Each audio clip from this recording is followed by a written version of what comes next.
Good day everyone and welcome to this BOWBLADE PvP build video with gameplay as well. Nightblade is a very strong class right now and this is definitely a reason I've been enjoying this build, even though it isn't really meta on this class. If you want to go for the best in slot setup, it's ideal for Nightblade to look at the classic melee rollerblade with incap and bow proc bursts, or alternatively the hybrid brawler type of Nightblade. For that I also have a build on the website. But this build offers a ranged Nightblade option with bow, as is in the name, and it's not only attractive because of that, but in my opinion it's simply also fun to play and a great alternative if you'd like to do something else than the old incap and bow proc bursts. It's also not a gank setup, I might release something like that later on, but a solo setup that relies on consistent damage over time pressure and can roam around very well. If kiting alone doesn't work out, it still has decent healing too, simply because of how strong the Nightblade toolkit is right now. Just like the other Nightblade build option, you can also find this bowblade on my website at esopvpbuilds.com/stamnightblade. Now, for the build itself, it's a stamina based double bow setup. On one bar I have the Black Rose bow. This can be either perfected or non-perfected with Magnum shot. This is the first of the dots this build applies, and most often the hardest hitting as well. When engaging with an enemy, I usually open up with a heavy attack into Magnum Shot from Cloak for that initial burst and dot application. I use the double dot poison here, which is the second dot this build has, and when this procs, it's a nice and consistent extra bit of pressure as well.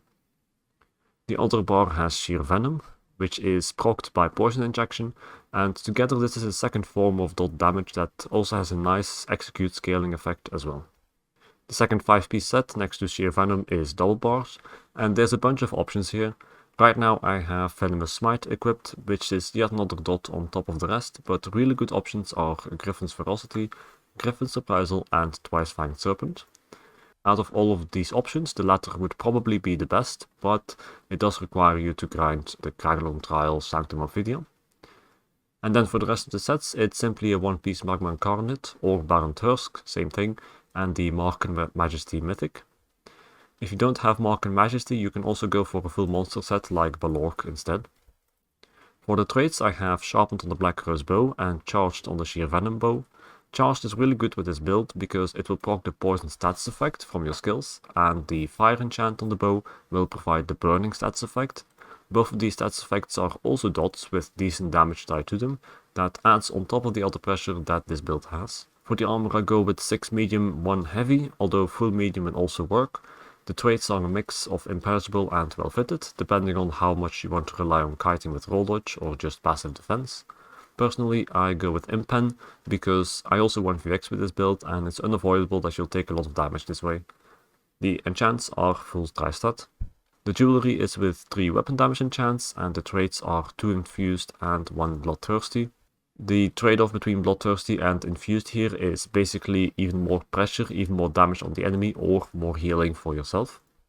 The skills are Poison Injection, Acid Spray, which is another dot and you're spammable, Mark. The base penetration on this build is pretty low, so you do need this skill, Relentless Focus and Shadow Image. Even though Assassin's Will deals a bit more damage than Relentless Focus, I do prefer the Stamina Morph because it's less easy to see it incoming, which is nice to have for a burst ability. The main ult I have is Ballista. Toxic Barrage is also good, but since I also want VX with this build, I often can't afford to stand in the open without doing anything for a long time, and that's why I do prefer Ballista. Then on the back bar I have Cloak, Healthy Offering, Vigor, Magnum Shot and Concealed Weapon.